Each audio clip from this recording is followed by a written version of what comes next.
Good evening and welcome. Welcome to my live broadcast tonight. This is Ann Dillard, and I am just really excited to be here. Even though it's Monday night, this show is not necessarily Teen Talk Live. We've been on break for the last few weeks while I was in Senegal, West Africa. So tonight, really, our topic is about service. And why am I talking about service? I'm talking about service because service really is my life. And tomorrow is Ann Dillard's Day in the city of Minneapolis, where I received the mayoral proclamation last year. And this is our anniversary, our first year anniversary. So I'm celebrating that by asking people to do service, asking people to take care of their mental health. And that brings me to our guest tonight. I invited Dr. Paula Langford to be here with me.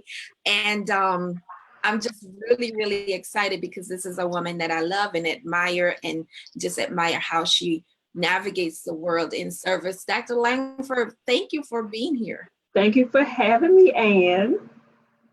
This is so exciting. I will spare everybody the backstory, but we were just together this past weekend at the Black Therapist Rock Conference. Yes, amazing, wasn't it? It was amazing. It was so amazing. And I watched you serve this weekend, and you served us as ambassadors. You served the attendees to the conference. You served our executive director, Duran, and I just couldn't think of a better person to help me celebrate Ann Dillard's Day. And so welcome to the show with me. Thank you so much. I appreciate it. Thank you. So let's start off. And usually on all my shows, I ask people, how do you serve in the world? You know, so tell me about your life. We can start with your professional life. Tell us about yourself. So I am a licensed clinical social worker in the District of Columbia and Maryland.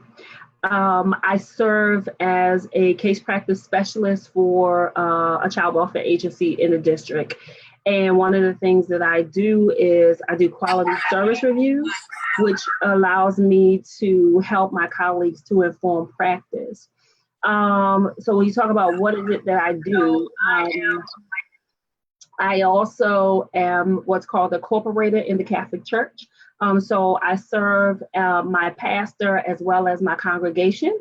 And the corporator is like the assistant pastor without being ordained. And so I do a lot with helping him to make sure that the church runs smoothly. We do conversations around, just things that he's going through as pastor. I just was elected as the regent for the Catholic Daughters of the Americas Court 2676, which is at my church. The Catholic Daughters is one of the largest female Catholic or women's organizations in the world. And so I'm starting on a local level and following my mom's footsteps as regent. And then I recently retired from serving as adjunct professor at Morgan State University, where I worked for 19 years. People always ask me, how in the world do you do all of this? And then I serve as a trainer for my own private practice. So still building that up, but just making sure that, we leave this world a little better than we found it. That's right. Oh my goodness. So there's so many different areas that we can come from, and just know that you're valuable, right? In what you do to the world, or in the world. So let me just say hello to my guest. Hey, Natalie, I missed you this weekend. I was looking for you at the conference, but I get it. We'll see each other again soon. Hey, Maria, welcome. It was great meeting you at the BTR conference. Hey, Joseph, my husband is on. Hey, babes. And Wayne is on. Antoinette, welcome. I'm so glad you all are here. I'm talking with Dr. Paula Langford about service above self in celebration for Ann Dillard's Day in Minneapolis. So, Dr. Paula, you list a whole litany of areas in which you serve the world. And yeah, when you have a heart of service, it's hard for people to understand how you get it in. Right. And why you would even do that. So help us to understand, where did your spirit of service come from? So I grew up in a family where we were service oriented. And my mom started out as a single mother of three children, and I am the only girl. I always tell my parents, I am the only child you have. I'm your favorite, but I do have siblings. So when my mom, as a single person, wanted to do more for her family, she applied to Morgan State University, and the professors provided her with scholarship. But while she was there, she had no daycare provider. So my brothers and I spent a lot of time on the campus as kids, playing in the next room, writing on the blackboard, toys, books, food, and all of that, because we had to travel with her. And so when she finished that program, she was an A student, honor student, and she was given an opportunity to go to the University of Maryland School of Social Work on full scholarship. And so my mom said to us that when people pour into you, you have to give back, because there's somebody else, who will need you. And so when you're blessed, you have to be able to bless other people. So I did follow in my mom's footsteps as a clinical social worker, going to the same school, both schools. And then when I went to the University of Maryland, I went on a scholarship. So the same Dean Lily Gold, who provided my mom with a full scholarship, gave me the same opportunity plus a job at the university. And then, as we grew up in the church, we served a lot. My mom did a lot. She started the Catholic Daughters of the America's Court for our former church, St. Francis. But we did a lot of service as kids. So, while I didn't sing on the choir, I was a lector. I worked in youth ministry, and of course, we did service-oriented projects in the urban community. And so that's really where service comes from. I feel like I was born to do this, and not just born, but also called and anointed to do it, because not everybody can serve in the way that I do. You just have to serve in the way that you are called to do it. And so we give back, even growing up, Thanksgiving. My mom said, we can't just give a Thanksgiving basket. Thanksgiving and Christmas, we would do this. She said, you just don't give people a dinner to eat for Thanksgiving, that Thanksgiving dinner. So she said, we eat breakfast together. We have snacks during the course of the day, and then we have dinner, and then we have leftovers the next day. So what we would do is we would take a family that was our size. We would all had to contribute in some way to provide a meal for a family, and our church would give us the name of the family, and we would go and distribute as a family the basket that had their breakfast, lunch, dinner, snack, and other things. And so my mom just said, well, let's not just put it in a box, because we don't put our food in the box when we come home, but let's give them something they could use. So we would do hampers, we would do pretty baskets, things like that. And so every year, and as our family grew, we would take on a family that was exactly the same size. So we're talking about children, grandchildren, great-grandchildren, and great-great-grandchildren. So that's how I learned to give back. We started early, and we just continue. And so it's a calling to make sure that we help people. And even to this day, my mom and dad are 78, And even though my mom has challenges with getting around, she sends me to the store. She says, well, you know, so-and-so needs X, Y, and Z. So I need you to go to the store and these are the things that I want. And then I want you to deliver them. And or my dad will say, well, you know, I couldn't do that because your mom needed me to deliver such and such to these people and this family needed school supplies or what have you. So that's where my service spirit really comes from. My mom and my dad. So yeah. That is so amazing. And hey, Daphne, welcome. And Sabra, welcome. I'm glad you're joining us. And Michelle, hey, welcome. Welcome, ladies. And Joseph said that's wonderful and it sounds familiar. He said great lessons that your mom taught you, and what a blessing that is. And it's so refreshing to hear that because I grew up with similar values. I remember in our home, you know, growing up in Jamaica, I was born and raised in Jamaica. And I remember in our home, we always had somebody else who lived with us. Yeah. So, you know, no matter where we are or where we were, there was always somebody else who was living with us. And my mom was always a giver. She was always, and she was a midwife. So she, you know, helped birth all the kids in the community. Wow. So that, you know, when I think about also the spirit of service that's within me, I believe a lot of that came from seeing what my mother did. Right. Yeah, it sounds like your mom believed in paying it forward for real. Absolutely. Even my mom was a teen mother. And so when church people, you know, in the women in the church, she wanted to do something for teen moms in our church. And people were like, well, no, I'm not doing that. I'm not doing that. So my mother said, but wait a minute, you were a teen mom. You weren't always married to this person.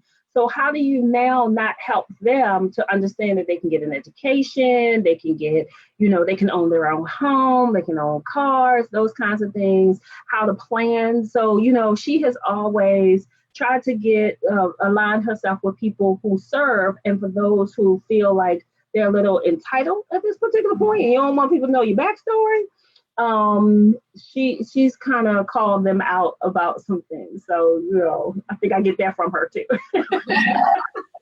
And that's important because it's like you just got here 2 seconds ago. So why are you trying to show somebody up? Yes. So, and we need it because who's to say that the person who you encounter has had your experience? So they may have, while they may be teen moms, they may not have been able to go to school. Or if they, or, and I'm saying teen moms, teen dads. You know, so my father is like, well, you know, yes, you can go to school. No, you don't have to be in domestic violence or poor relationships. So how do we help you to govern yourself so that your child can have you in his or her life?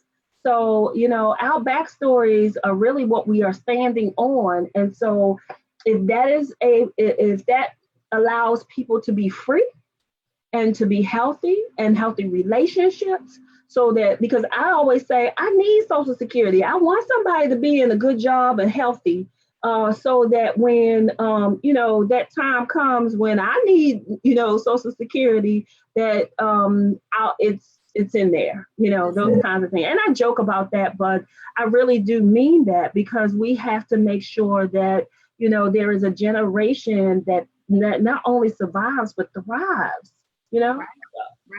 Right. We have to thrive. Hey, Dr. Ashley, welcome.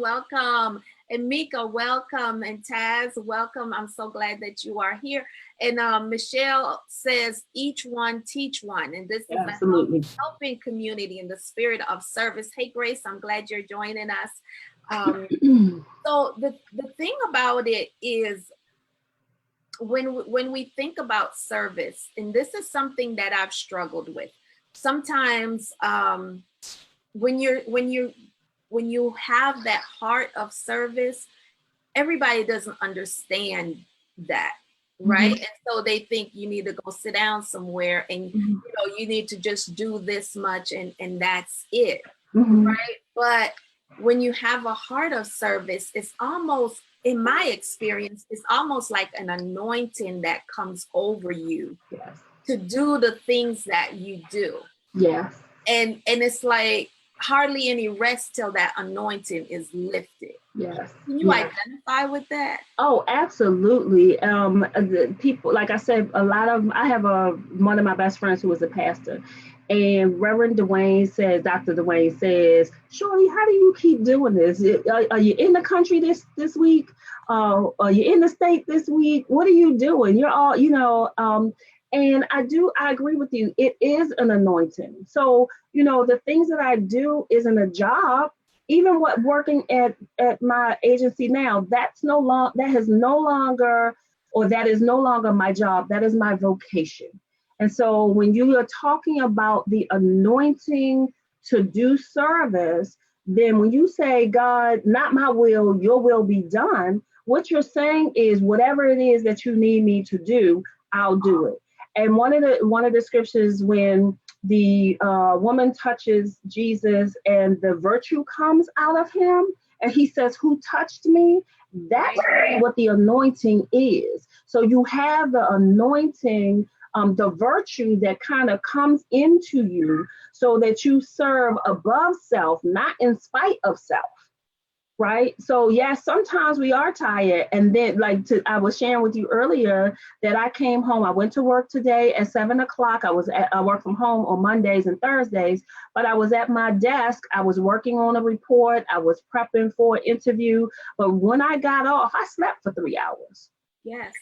So my adrenaline said, my body said, it's time for you to lay down, get some sleep, and then so you can be fresh for the podcast that you're afraid to do, but I'm going to give you the anointing to do. Right? All through anointed.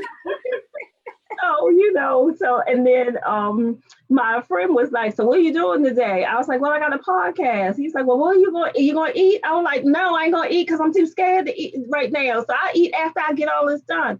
But again, the anointing is what helps you to get through. And when you tap into, and I don't care what you call it, God, Abba, Jehovah, whatever you subscribe to, the universe, that gives you the strength to be able to do what it is that you need to do to serve other people. I had a pastor years ago. His motto when he was pastoring our church, he said, I come to serve and not be served, because that's what Christ really did. That's one of the reasons why he washed the feet. It was because, yes, they could, as his leader, wash his feet, and it would have been okay because other people would have said, well, that's what you're supposed to do for your leader. But in actuality, they were being anointed by Christ to wash other people's feet and sending out. So that touch from him and then him washing their feet was really him laying hands on him, giving out his virtue. So we come to serve and not be served. Because remember, there are other people who will serve us in other capacities. And I use you as an example. So that just listening to you and your work that you're doing, we just met on the Village Vacay cruise. And I'm like, oh, I like this lady. Oh, this lady got a lot. Oh, she's doing a lot. Oh, she got a lot going on. I like her. And so what ends up what you did for me is understand how to serve, not just at home, but to serve at home, right. Because this is home. But when you talk about going to the motherland, that's home. That's home. And it's a pleasure to be able to go back home where they said we wouldn't be able to go, right? Yeah. And it brings me so much hope. And while I'm bringing hope, I'm getting hope. It's bi-directional, right? Right, exactly. It's so amazing. Let me pause just to say, hey, what's up to the audience? You all have been great. Send Dr. Paula some love. And Michelle say you cannot sit down on the heart of service. And I so agree with that. And Mika said, I can relate. Especially the quote that says, "Yep, are you in the country? Where are you?" Right? We have some global servers here on this broadcast, and Taz said, um, "We need to learn to see how to bring what we do in our daily lives to help others, if we can, and when we serve." I agree with that, because when we serve, it's not doing something else. It becomes, when you have a heart of service, it becomes what you do. Right, right. So if I'm in therapy with a client, I'm serving, Absolutely. and I'm giving my best service. If I'm across the continent, on a different continent, I'm serving. So it just becomes a part of who you are. Absolutely. Absolutely. Man, it's good stuff. It's Yeah. good stuff. And Sabre said, yes, serving at our true home. And I'm looking forward to you all being able to go with me on that trip, and take that trip, and even to go to the Goree Island, to the door of no return, where our ancestors were brought through. And the theory is, once you leave through those gates, you're gone. And to be able to go back there to pay homage to our ancestors, that is a great privilege and an opportunity. And that's a service not only to myself, but that's a service to my legacy, my lineage, Absolutely. my network, because we're continuing to defy the odds. Absolutely. And if I can add, because what has come to my thought was, it's also our way of serving our ancestors.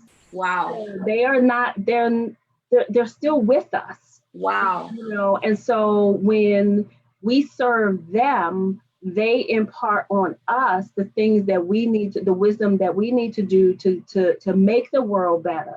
And so I think we don't stop serving because we're no longer in the physical realm. We serve them as well, just as, like you said, it's reciprocal, just as they serve us. That is so amazing. So Dr. Langford, let me ask you this. As you're serving nationally and internationally, what are you seeing amongst our young people? Your mom taught you how to serve, and I taught my children how to serve, because I made sure that they were at church and they had to do different things, right? And they had to help me and go with me and do different things. What are you seeing amongst our young people today as it relates to service? So, and I'm a people watcher. So I watch what goes on wherever I am. And I think, unfortunately, what I'm seeing in our youth is that they don't have the mentorship that you and I had. So we had a conversation a couple of weeks ago at my church where we talked about how we don't see as many young people because they're in the bed, or they tell their parents, I don't want to go. My mother said, you don't go to church, you don't eat today. And that's bottom line, and so we have parents who, unfortunately, there are a lot of things going on, but they have to work multiple jobs. So they're not going to places that allow their children to expand their knowledge about what, good stuff. So, I went to the symphony. So on the SAT, when they talked about the question about what does the orchestra look like, I was the only person in that group who could, because they said, well, wait a minute, I don't even know, I've never been, I don't know the order of the orchestra. So I'm like, oh, it's this, it's this, it's this, it's this. And how do I know that? Because my parents were able to spend that kind of time with me. And even though they had to work, they made the effort to do that. I'm seeing youth who don't have, there is a spiritual connection, but there is not, but it's cursory. They don't know how to tap into the spirit to get through the things that they are experiencing. I'm seeing that there are reliance on media, but not a reliance on building human contact. So we're doing this on Zoom, but you and I have literally touched, we've hugged, and so our youth don't get an opportunity to do that. I'm seeing youth who are very intelligent, but they are not getting the kind of support to move them to and move them through a world who, particularly children of color, who don't expect them to succeed. And so they don't know that while you are, I'll just say, acting a clown in class, maybe you're the next Kevin Hart, right? But how do you become the entrepreneur? How do you write those jokes? How do you learn to deliver those jokes at the same time while collecting a paycheck? Right? At the appropriate time, right? Appropriate time, right? So, and then if that math, I don't understand why I got to do this math. I don't like this class. Well, that's how you calculate your check, your money. I'm seeing that we are not encouraging enough, and which falls on us, but it impacts our youth. We're not encouraging them enough to be able to own their own business. So, and to be able to say, well, when you say, I'm going to college and I'm going to college for IT, well, we're even for my program, I was a little salty, but I worked through it. How do you become a social worker, but there is no connection with a business school? And so we're writing, business plans, and we're learning about marketing while we're learning about healing people's mind, body, souls, and spirit. So our youth, our youth are so intelligent that we're not tapping into that. I get on the in my denomination, I'll say it because I'm one of the old fogies. So all the old fogies want to work with the youth, but do you want to work with the youth, or do you want the youth to really sit there and say, oh, can you go give me that water? Oh, can you set this up? Can you clean that room up? Or are you carrying them along with you as you are the president of the usher board? Are you carrying them along with you when you are for me, I have mentees. I don't have a lot of them. And, but I take my mentees. One of them is my daughter who came to the conference. She's really my student, but everybody thinks that she is my biological child. So I made sure that she was in position to be able to be with the thinkers, so that as she grows in her profession as an administrator in the school system and a social worker, that she is teaching her own children the same thing, which is what she does.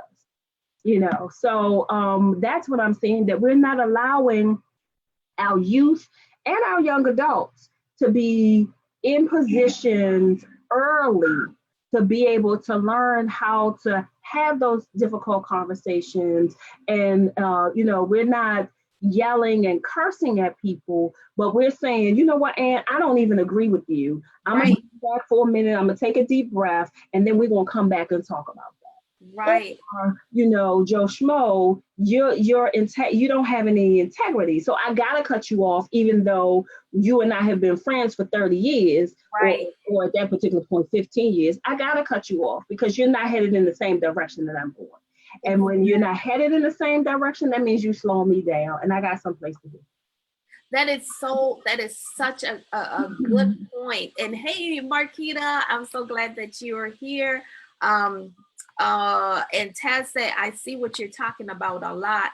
And that is such a good point. I was having this same conversation with my husband about how are we doing a good job bringing people along and training them in mentorship? Are we preparing them for the next level, the next level of leadership? Or are we giving them a forum to fail up? Right. Right. Because if not, then we just die off and they can't figure out what to do because we never took the time to cultivate those things in them. And it's already, God has given us everything we need, every single person. So our youth have it, and I'm just going to do a plug right here. in the sense of we're not even tapping into our youth learning sign language to be able to access the talents that is in the deaf and hard of hearing community. And so while our hearing youth are isolated, they are even more so. So that we don't even get that opportunity to learn a language and connect with a community that has a lot going on that we could benefit from. Wow. That is really key. And part of my learning this weekend was introducing you to another person who signs and just watching you all communicate. That was so beautiful to me because having that in our profession really opens up the door for so many who have, you know, struggles with mental health challenges. Mm-hmm. And like you said, we learn from people who are deaf and hard of hearing as well, and as we can bring the resources to them. And Right. let me just take a pause and say, hey, Kelvin, I'm so glad you're here. Marquita, I'm so glad that you're here, Marquita, with us this evening. That's my business bestie. And Sabra's here. That's another one of my business bestie. And Sabra said, yes, I was so excited to bring my mentee to the Black Therapist Rock Conference. And that's what you were talking about.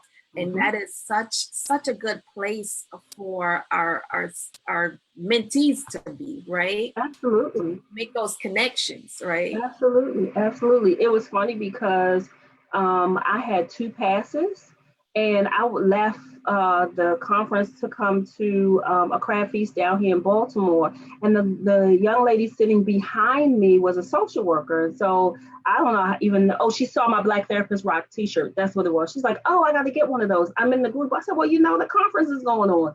And she said, no, I didn't know. I said, hey, I got another pass. You want to take it? And she came on Saturday. So, I mean, she's like, oh, I'm gonna connect with you. You have so many resources, but those are the kinds of things that we need to make sure that our young people have access to, because we're not gonna be here always.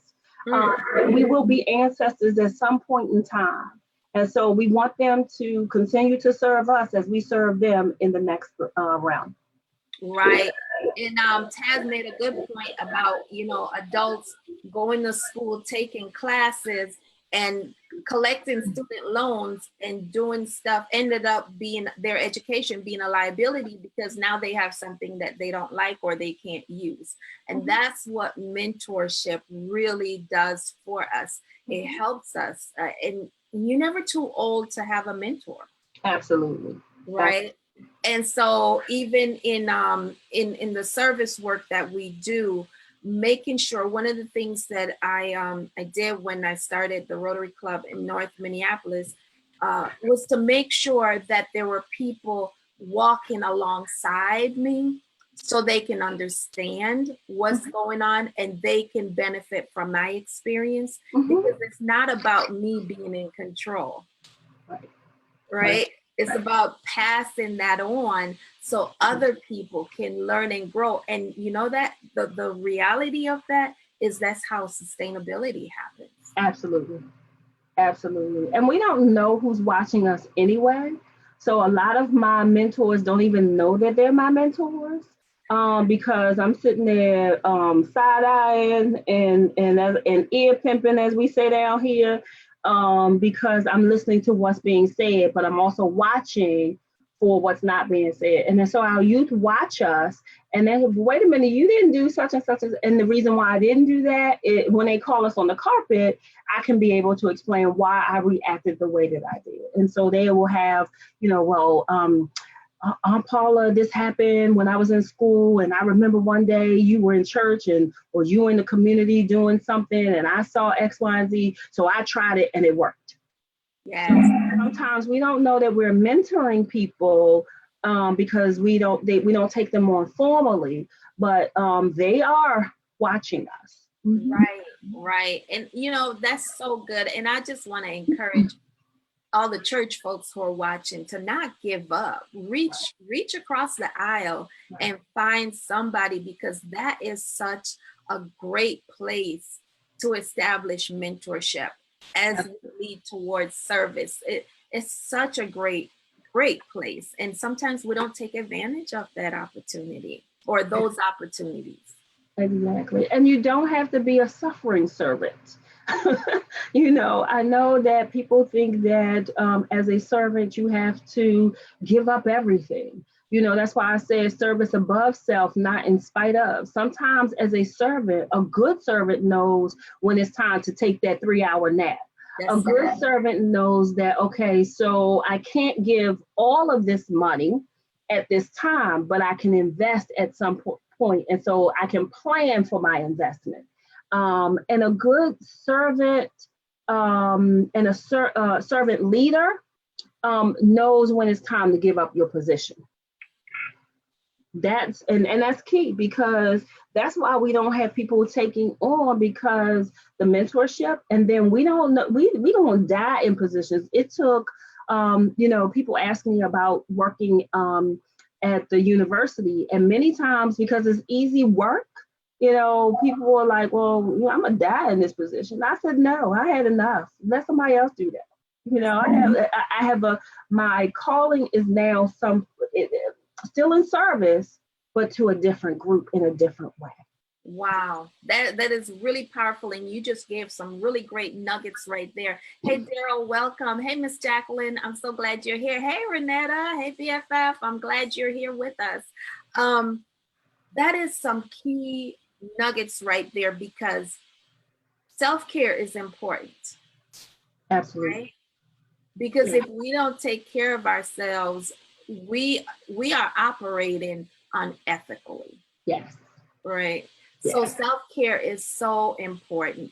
And if you are still on this live with us, drop us in the comments. Tell us how you take care of yourself as a servant, as a person who gives. Tell us how do you take care of yourself? What self-care look like for you? And so when we were at the conference, I think it was at the conference, one of the presenters talked about what does self-care look like, and it's not just doing one thing, but she talked about self-care having at least 4 components, and self-care having to do with the physical, the emotional, the spiritual, and the mental. And you have to do all 4 of those things. Not just work out 3 times a day, but what are you doing as far as your spirit, 3 times a week, I'm sorry. But what are you doing as far as your spirit is concerned? And how are you feeding yourself emotionally? Mm-hmm. And so that was really, really good to hear. Mm-hmm. I today, as I was thinking about the podcast, something came to me, and I wrote it down because I said I'm gonna use this at some point in time for my intellectual my work. I said, if I lead you to the promised land, but I die in the wilderness, what benefit is that to you, to both you and I, or future generations?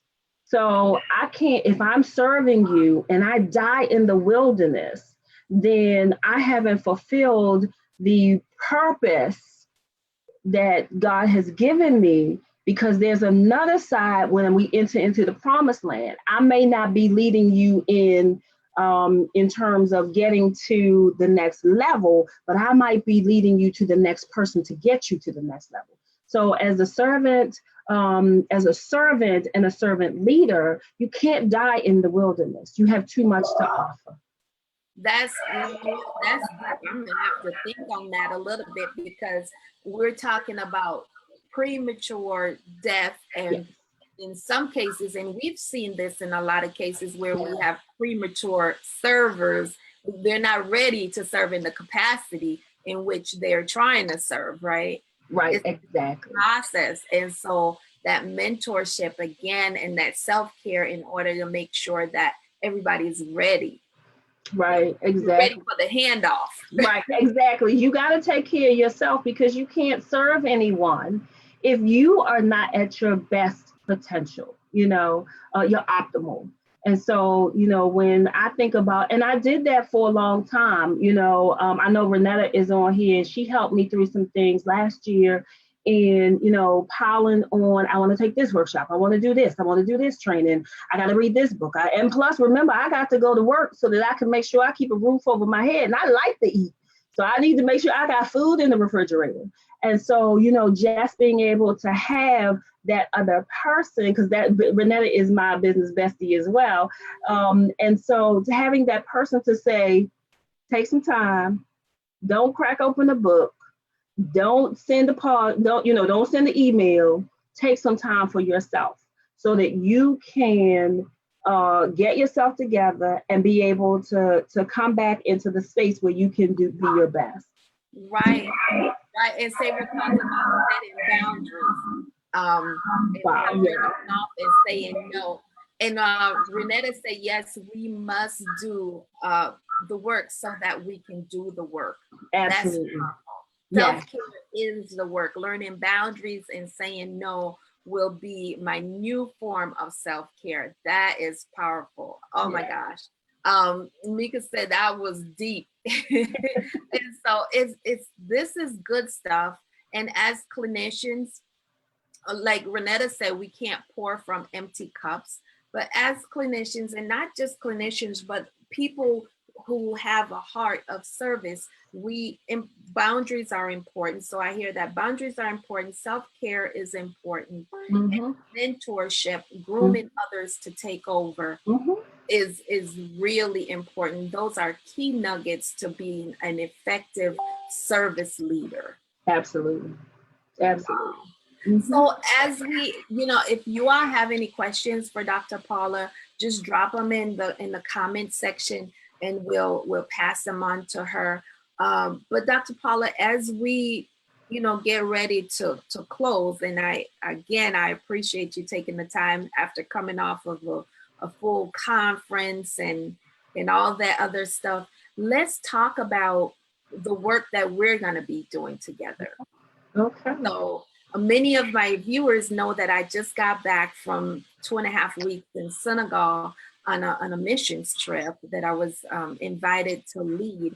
And that was amazing. We had a wonderful girls conference. We did some really, really good work. And now I'm back here and we're gearing up again for our next trip. So I know a lot of my therapist friends, they want to go with me, and I'm so excited about that. I'm excited about the possibilities. And so one of the things that I do when people travel with me on a missions trip, everyone has to own a piece of the project and different things that we're going to be doing there to engage.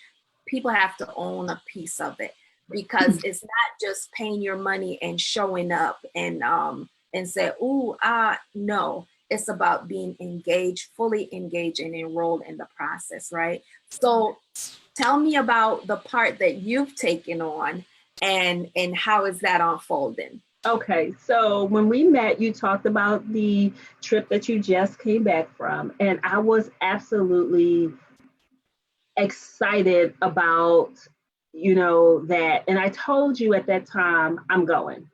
And so my role, what we connected on was just being able to provide our Senegalese sisters and brothers with some tools that will help with trauma, but also the project around Vision 2020 or 2020 Vision. And so I'm like, I can do that.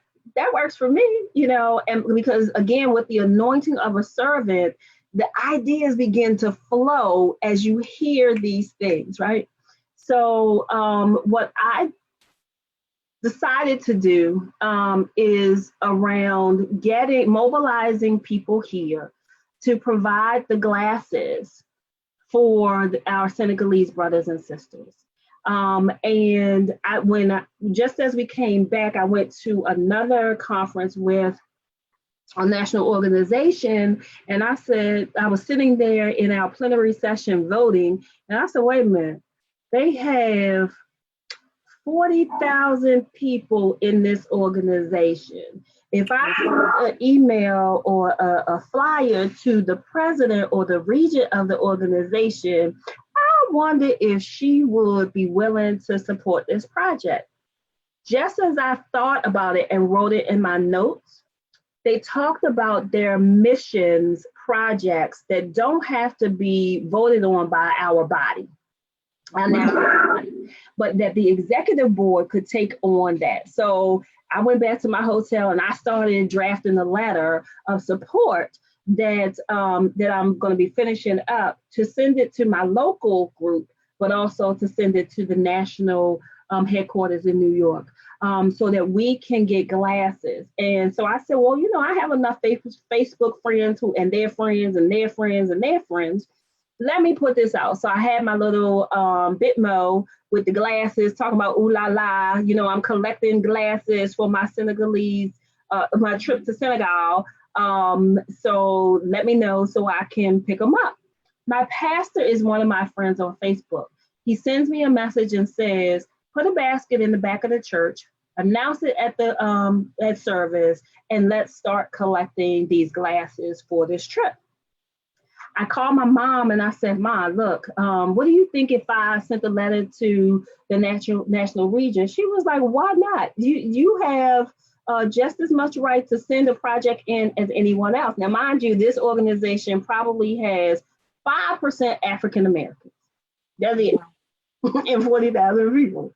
So I'm like, well, you know, this little brown bean about to show up and show out. So, and my mom said, hey, you know, I have all of these glasses over here that I'm not using. She was like, why don't you, I'll get your dad to get them and you can bring those and you can give those away since I'm not using them. So again, that servant who can't go to Senegal is going to Senegal through her glasses. So that was a project because although I used to wear glasses, I know how expensive they are, but I also know how necessary it is to be able. And when I saw the recent flyer of the kids and the ladies reading, you know, it kind of touched my heart that without having this, something that we just have stuck in a drawer somewhere or that we're discarding, that somebody else could benefit from that. So a week ago, I went to a craft feast and my cousin, who was an ophthalmologist, was at the table. So I said, hey, Agar, I need to start collecting glasses at our local store. She says, well, you know, I'm retired. I said, you might be retired, but you know people. And so she says, cool, give me a call. I'll tell my friends who work at the shop to put the baskets there and you can go through and pick them up. So that is how I'm partnering for this. It's a missions trip, but it really is a homegoing. You know what I mean? It's like our family reunion is about to take place. And again, I think that when we think about, if you look around your home or your office and you see all the things that we're not utilizing, that somebody else could utilize, then we could make somebody else's life better. So we got kids who can see the board. We have kids who can read the books. We have, elderly people who, for the first time, will have a clear picture of where they live, which is a beautiful, beautiful space. That is so, I mean, you summed it up. I mean, so eloquently, because it's amazing to me when I'm there and I see people who can see clearly for the first time. Yeah. I mean, it's like giving sight to the blind, literally. Yeah. Because people are like, oh my goodness. One of the stories that I got is the last glass distribution that we had. This mom came from several cities over. She brought her daughter. She took off work and brought her daughter because she couldn't afford to get her daughter glasses. And her daughter's eyesight was so bad that the kids would make fun of her at school because she would stumble. Mm-hmm. And mom took her out of school that day, brought her, and she was able to find 2 pairs of glasses. Mm-hmm. Mm-hmm. And that girl left there walking on her own. I have a picture of her somewhere. She walked on her own out of the clinic with so much pride. Yeah, yeah. And just think, that kid won't get picked on for being clumsy or bumping into stuff or falling down. And she will encourage the other children to get their parents to travel to make sure that they get what it is that they need. But I want to share something with you, Ann, because I don't think you know this part of the project. So as the regent for my court, I have a 2-year tenure. And so the Vision 2020 project is not just for this trip. So the goal is to collect 2,020 glasses by 2020. So it's not that we just do this one time, but Wow. this becomes an ongoing project. So that we want to make sure that we are, pouring into our family members abroad. And so I have 4 regents and they're African American women who said, we will put this out for our court. We will collect the glasses for you. And as our court, as the 4 courts come together, our goal, although our goal is 2,020 glasses, we certainly will take a whole lot more than that. Wow. And so I wanted to share that with you because, like my mom said, you don't feed people for a day, you feed them for a lifetime. So, and there will constantly be glasses that are available to them. And so when I send that off to our national headquarters, I know that the Spirit will touch the heart of the national board to be able to put that out to the 2,000 or so courts and the 40,000 women. Wow. So here we are wrapping up our session, and that just really blessed me because service is collaborative. Service, you don't have to do it alone. You don't have to do it by yourself. And I certainly, in all the years that I've been serving, don't feel like I can do it alone. It's meeting people like Dr. Paula and God bringing people like her into my life that expands the work that is being done. Mm-hmm. And that brings sustainability to the work that's being done. And I'm so grateful that you've taken on this vision and, Senegal Vision 2020. And that's amazing. That just blessed me. Thank you for that. You're welcome. Ashe. Yes. And thank you for being my guest tonight. You all send Dr. Paula some love. Let me see some hearts go up for her taking this step. And hey, Phoenix, I'm glad you're here. I didn't see that you joined us. I'm so glad that you're here with us. Send her some love, send her some hearts, and share this video out because somebody else might see it and want to be a part of serving in some capacity. And service certainly is contagious. And we wanna continue to pass that around. So I'm gonna go to you now, Dr. Paula, for your closing remarks. So what I would say is to tap into your inner self, to know where you are called to serve, and to be the most effective in service, so that you are operating in your fullest potential, because it is when you are in the place where you are supposed to be, where you are meant to be, is where you will get not just the most joy from, but you will be the most effective for those persons who need you to touch their lives in whatever capacity. No one is, greater than anyone else, but that we are all called to serve our brothers and sisters, regardless of where they are. Wow, and I love that because in serving God, we can't do that without serving each other. Absolutely. And so I'm grateful for that. And I'm so glad that you all joined us tonight. Please, again, share this video out and look for Dr. Paula's flyer for the glasses collection. That'll be coming out shortly. And let us know how you are serving as you celebrate Ann Dillard's Day for the city of Minneapolis with us on tomorrow. Let us know how you are serving in whatever capacity it is that you're serving. Thank you for joining us tonight, and tune in again real soon for another talk. And Team Talk Live will be back soon. Thank you and God bless. Have a good night.